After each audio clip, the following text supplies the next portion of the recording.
الحمد لله رب العالمين والصلاة والسلام على رسوله الكريم أما بعد فأعوذ بالله من الشيطان الرجيم بسم الله الرحمن الرحيم ربنا آتنا في الدنيا حسنة وفي الآخرة حسنة وقنا عذاب النار صدق الله العظيم. واجب الاحترام حضرت مولانا علامہ مفتی نعمان نعیم صاحب صدر جامعہ بنوریا، قابل احترام مولانا فرحان نعیم صاحب نائب صدر جامعہ بنوریا، انتہائی قابل احترام ایمبیسیڈرز، واجب الاحترام علماء کرام، مشائخ اعظام اور میرے بہت ہی پیارے بھائیوں اور عزیز طلبہ، السلام علیکم ورحمۃ اللہ وبرکاتہ. السلام علیکم ورحمۃ اللہ وبرکاتہ.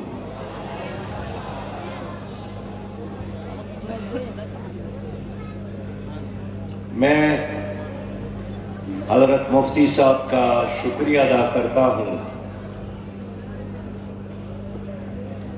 کہ مجھے یہاں بلا کر ان چہروں کو دیکھنے کا اور سننے کا موقع دیا گیا جس چہروں کو دیکھنا ثواب ہے، جن چہروں کو دیکھنا سعادت ہے. اور میرے لیے آج کا یہ اجتماع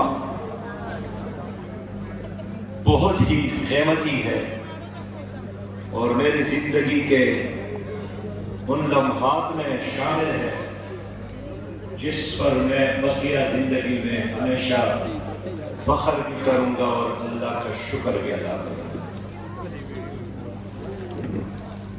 اور میرا ایمان ہے، یقین ہے کہ اگر آسمان سورج، چاند اور ستاروں سے خوش رنگ ہے تو ہماری یہ دھرتی، یہ زمین آپ جیسے بعمل علماء کرام کی وجہ سے اور مخلص طلباء کی وجہ سے خوبصورت ہے. آپ ایک ملک کے لیے نہیں، ساری انسانیت کی ضرورت ہے. اور یہ ادارہ اور جس طرح اللہ تعالیٰ نے حضرت مفتی نعمان نعیم صاحب اور مولانا فرحان نعیم صاحب سے ایک اتنا بڑا عظیم کام دیا ہے کہ جس کا احاطہ الفاظ میں ناممکن ہے، لیکن میں سوچتا ہوں کہ آج کا یہ اجتماع اور اس ادارے کی کامیابی اور اس جدوجہد اور یہ تسلسل، یہ اللہ کا وہ وعدہ ہے کہ نحن نزلنا الذکر وإنا له لحافظون. میں نے اس حق کو نازل کیا ہے اور اس قرآن کی حفاظت میں ہی کروں گا. اللہ رب کریم نے انسانیت کے رہنمائی کے لیے انسان کو عقل سے بھی نوازا ہے، انسان کو انبیاء کی قیادت کی صورت میں ہدایت سے بھی نوازا ہے، انسان کو آسمانی کتب سے بھی نوازا ہے. لیکن عقل، آسمانی کتب اور انبیاء،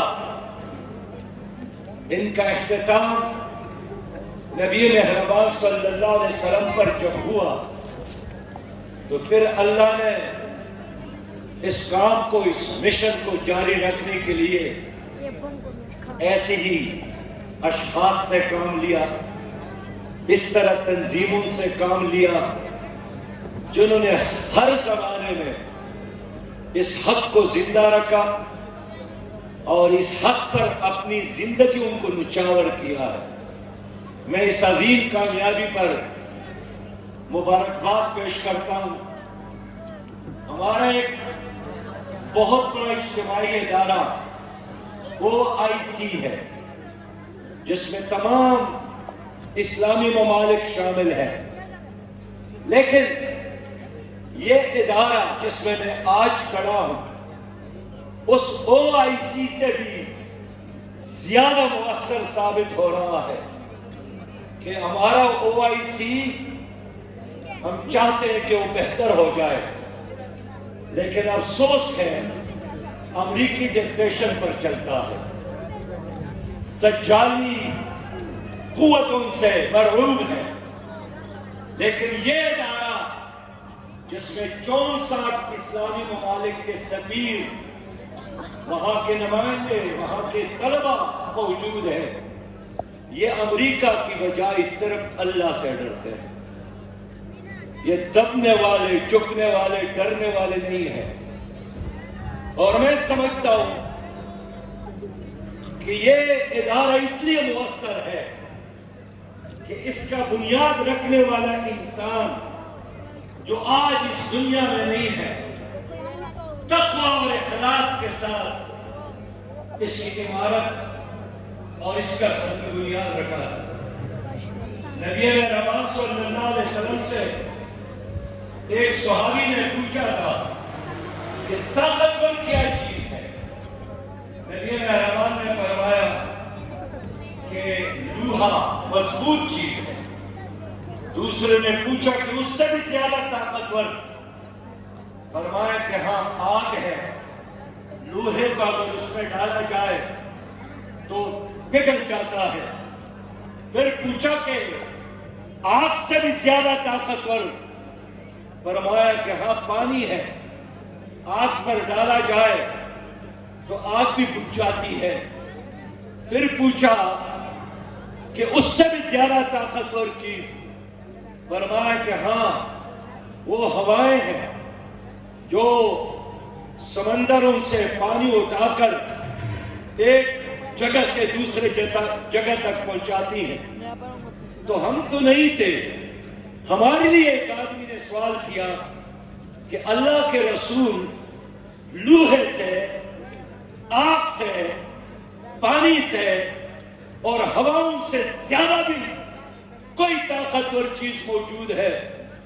انہوں نے فرمایا کہ ہاں، مومن کا وہ عمل ہے، چھوٹا سے چھوٹا عمل جو تقوی پر، اللہ کے ساتھ محبت اور خوف کی بنیاد پر ہو۔ میں سمجھتا ہوں کہ یہ وہ عمل ہے جس کو اللہ تعالیٰ نے قبول فرمایا ہے۔ اور یہ اجتماع اور اس اجتماع میں شریک ایک ایک فرد یہ ایٹم بم سے زیادہ طاقتور ہے، یہ فوجوں سے زیادہ، بڑی بڑی افواج سے زیادہ طاقتور ہے۔ تو آپ کون ہیں؟ میں تو سمجھتا ہوں کہ پاکستانی ہے، ایرانی ہے، افغانی ہے، لیکن یہ بہت جزوی تعارف ہے۔ ہم وہی ہیں کہ جس کے بارے میں اللہ کا فیصلہ ہے، ان ہذہ امتکم امۃ واحدہ، ہم امت واحدہ ہیں۔ دشمن اس زمانے کا عظیم بڑا دجال امریکہ کی صورت میں ہمیں تقسیم کر رہا ہے، ملکوں کی بنیاد پر، نسلوں کی بنیاد پر، زبانوں کی بنیاد پر، علاقائی بنیاد پر۔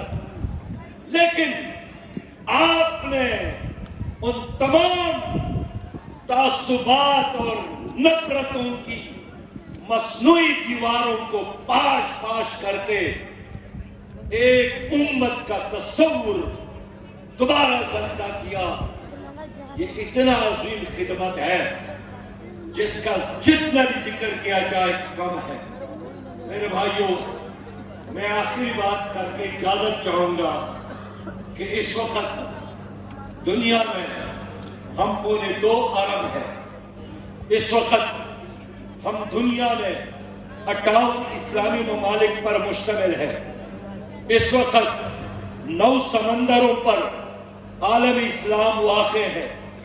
اس وقت 74 سے زیادہ اسلامی افواج بھی ہے، اٹمی پاور بھی ہے، لیکن اس سب کچھ کے باوجود ہم سب غلام ہیں، اس لیے کہ اتنی بڑی طاقت ہونے کے باوجود ہم فلسطین کے لیے کچھ نہیں کر سکے، ہم کشمیر کے لیے کچھ نہیں کر سکے، ہم ڈاکٹر عافیہ کے رہائی کے لیے کچھ نہیں کر سکے، اور آج 25 لاکھ غزہ کے مسلمان مائیں بہنوں اور بیٹیاں ہمارے انتظار میں ہیں۔ 112 دنوں سے ان پر لوہے کی بارش ہو رہی ہے، بارود میں جل رہے ہیں۔ 50,000 مائیں UN کی رپورٹ کے مطابق حاملہ ہیں، لیکن 8,000 ایسے بہنے مائیں ہیں جن کے بچے ان کے پیٹ میں جل گئے، بارود کے آگ میں جل گئے۔ انہوں نے اپنے والدین کا چہرہ نہیں دیکھا، انہوں نے اس سورج کو نہیں دیکھا، وہ اس لیے جلائے گئے کہ وہ لا الہ الا اللہ کے وارث تھے۔ میرے پیارے بھائیوں، 16 سالوں سے ایک محاصرہ ہے، ایک پوری آبادی ہے جو اب تک 24,000 لوگ اس میں شہید ہو گئے۔ اس بچی کی بات کون بھول سکتا ہے جس نے اپنے والد سے درخواست کی کہ میرے والد ابو میرے پاؤں پر میرے نام لکھو، میرے ہاتھ پر میرے نام لکھو۔ باپ نے پوچھا کیوں؟ بچی نے کہا کہ جب اسرائیلی جہاز بمباری کرے اور میرے جسم کے پر خدشے اڑ جائیں تو آپ میرے ہاتھ اور میرے پیر پر میرے نام دیکھ کر مجھے پہچان سکیں گے کہ یہ میری بیٹی ہے۔ کتنے ایسے فرشتے جل گئے، کتنے ایسی پھول جل گئے، لیکن ہم سب دیکھ رہے ہیں، کچھ نہیں کر سکتے۔ میں نے جماعت اسلامی کے کارکن کی حیثیت سے پاکستان کی حکمرانوں سے بات کی۔ 7 اکتوبر کو طوفان الاقصی برپا ہوا، 8 اکتوبر کو میں ادھر کراچی میں تھا۔ ہم نے تمام سیاسی پروگرام معطل کر کے اس جہاد کو، ملت کو بیدار کرنے کے لیے مہم شروع کی، لیکن اس کے بعد ہم نے تمام سیاسی جماعتوں کو اکٹھا کیا، ترکی کا دورہ کیا، ایران کا دورہ کیا، قطر کا دورہ کیا، جو کچھ ہم کر سکتے تھے 1 ارب اور 40 کروڑ روپیہ جمع کر کے ان کے قدموں میں رکھا، لیکن فلسطینی قیادت نے کہا ہمیں ٹینک کی ضرورت ہے، ہمیں جہازوں کی ضرورت ہے، ہمیں توپوں کی ضرورت ہے، اور ٹینک اور توپ اور جہاز میرے ساتھ نہیں تھے۔